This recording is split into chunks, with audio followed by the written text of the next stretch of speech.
You thought things would feel different by now. You thought that once life finally started working, you would too.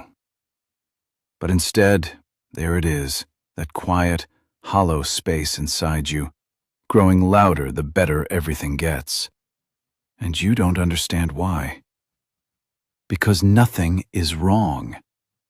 And that's exactly what feels wrong. You wake up, and the world no longer fights you the way it used to. The chaos has settled.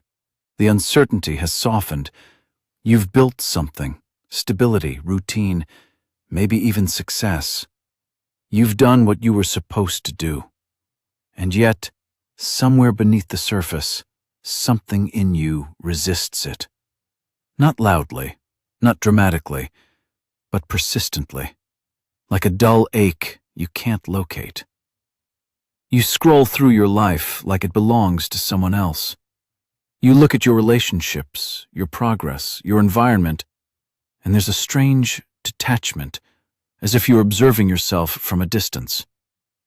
You should feel fulfilled. You don't. And that quiet contradiction begins to disturb you. Because suffering made sense. Struggle gave you direction. Pain gave you identity. There was something almost comforting about knowing what was wrong, because at least then you knew what to fight. But now? Now there is no clear enemy, only you. And that's where it becomes dangerous. Dostoevsky understood this kind of danger better than most, not as a philosopher sitting at a desk, but as a man who stood on the edge of his own execution, moments away from death, only to be spared at the last second. He knew what it meant to feel life surge through you with unbearable intensity.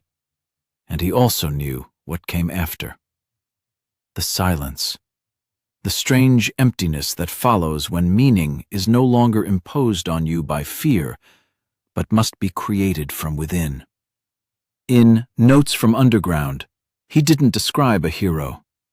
He described a man who sabotages himself deliberately, a man who chooses misery over peace, not because he enjoys suffering, but because suffering proves that he exists. And this is where it begins to touch something uncomfortable in you.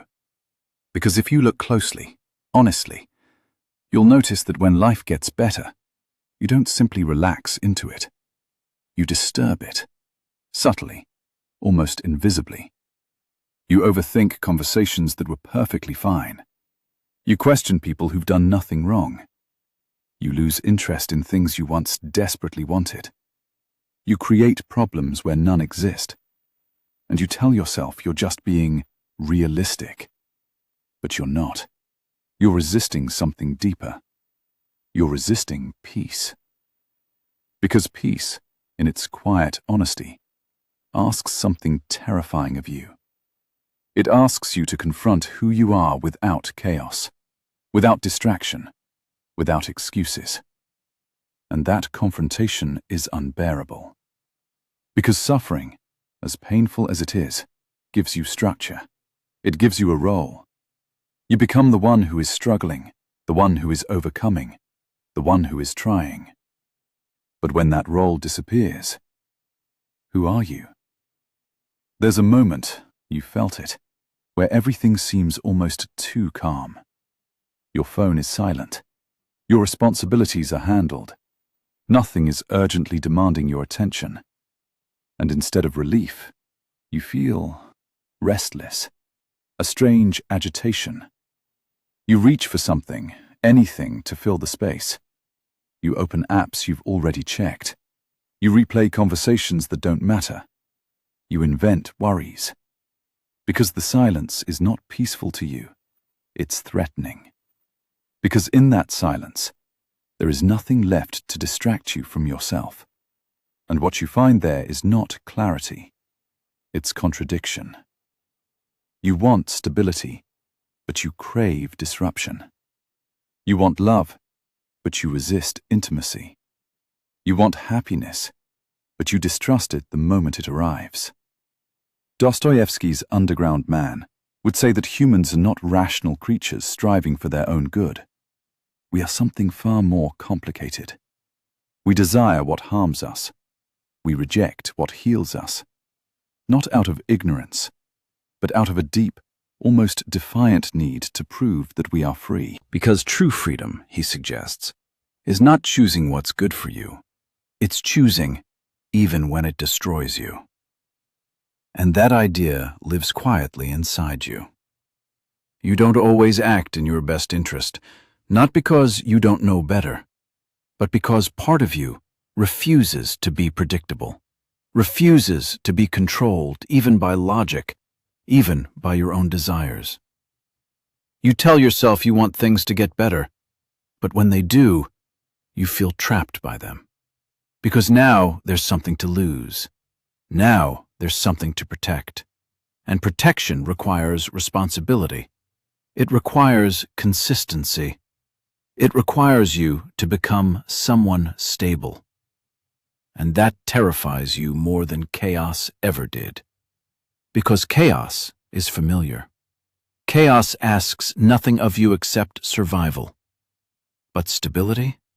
Stability asks you to choose who you are every day, and to keep choosing it, without collapse, without excuse, without escape.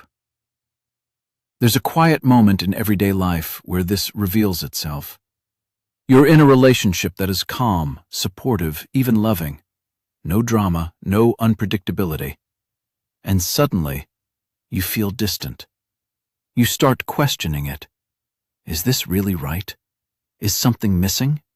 Why doesn't it feel intense enough? And what you're really asking is not whether the relationship is wrong. You're asking why it doesn't hurt.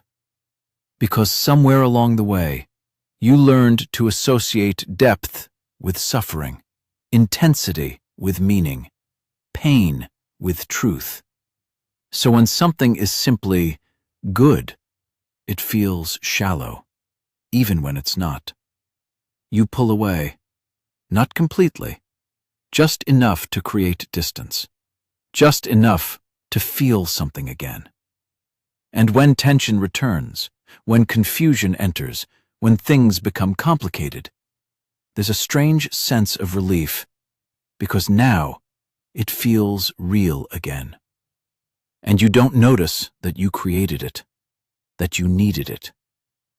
The same thing happens with your goals. You chase something for months, maybe years. You imagine that reaching it will finally bring clarity, satisfaction, peace. And then you get there. And within days, sometimes hours, the feeling fades.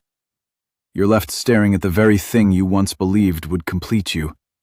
And instead of fulfillment, there's emptiness. Not because the achievement is meaningless, but because your relationship to meaning has always been unstable. You don't just want things. You want the pursuit, the struggle, the tension, because that's where you feel most alive. Dostoevsky himself couldn't escape this. Even after success, even after recognition, he gambled compulsively. Not because he needed money, but because he needed risk. He needed uncertainty. He needed the possibility of losing everything. Because that edge, that chaos, gave him a sense of existence that stability could not. And you might not gamble, but you find your own versions of it. You procrastinate until the pressure becomes unbearable. You push people away just to see if they'll come back. You wait until things are about to fall apart before you act. You create urgency where none exists, because urgency makes you feel alive. But what does it say about you that peace feels like emptiness and chaos feels like life? This is where the contradiction deepens, because it's not that you want to suffer. It's that suffering gives you something you haven't learned to find elsewhere: meaning, identity, proof of existence. Without it, you feel undefined, weightless, as if your life is happening, but not quite landing, and so you disturb it again and again, quietly, subconsciously, until something breaks, and then, finally, you feel something real. There's an internal dialogue that plays out in moments like these. You won't say it out loud, but it's there. This is too easy. This won't last. Something must be wrong. And instead of questioning those thoughts, you follow them. You trust them. As if discomfort is more reliable than peace. As if anxiety is more honest than calm. And that's where the underground man lives inside you. Not as a character, but as a voice. A quiet insistence that says, if life becomes too smooth, it must be false. If happiness arrives without struggle, it must be undeserved. So you correct it. You complicate things. You return life to a state that feels more believable, more aligned with the version of yourself you've always known. The one who struggles, the one who doubts, the one who searches. Because to become someone who is simply okay feels like losing something essential. And maybe it is. Because the identity you built was forged in difficulty. It gave you a story, a sense of depth, a reason for everything you felt. But now that story is fading, and you don't know what replaces it. So you return to it, not consciously, but inevitably. You re-enter the same patterns, the same emotional loops, because they feel like home, even when they hurt. And this is where it becomes almost unbearable to admit. You are not just reacting to your life. You are shaping it, distorting it, not always toward happiness, but toward familiarity, even if that familiarity is suffering. There's a moment, you've lived it, where everything could simply continue peacefully, where nothing needs to be fixed, where no problem exists, and instead of accepting it, you feel the urge to interfere, to test it, to shake it, as if you need to prove something. But what? That you're still in control? Or that you're still capable of feeling? Because maybe that's the deepest fear of all. Not pain, but numbness. Not suffering, but the absence of intensity. And so, you choose intensity, even when it costs you everything. Dostoevsky believed that humans would rather choose suffering over a life that feels mechanical, predictable, safe, because safety can feel like a kind of death, a slow fading, a loss of will. And so, we rebel against logic, against comfort, against our own well-being, just to prove that we are still alive. But here's the question that begins to haunt you. If you destroy what's good in your life just to feel something, what are you actually preserving? Your freedom or your fear? Because there is another possibility, one that is harder to face. That the emptiness you feel when life gets better is not a sign that something is missing, but a sign that something false is falling away. The chaos, the identity built on struggle, the constant need for intensity. It begins to dissolve, and what remains is unfamiliar, quiet, undefined.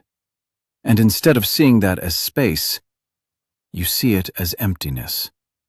Because you've never learned how to exist without conflict, without resistance, without something pushing against you.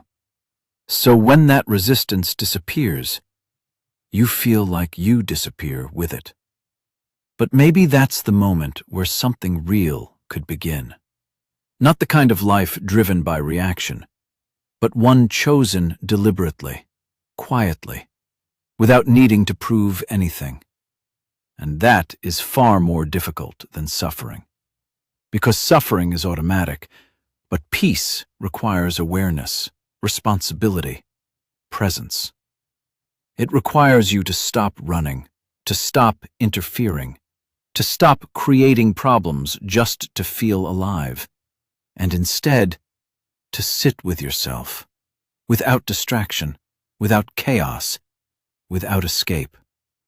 And that is where most people turn away. Because that silence, that stillness, feels unbearable at first. Like standing in front of something you've avoided your entire life. Yourself. Not the version shaped by struggle. Not the version defined by pain. But the one that exists underneath all of it. Uncertain. Unfinished. Free. And freedom, as Dostoevsky understood, is not comforting.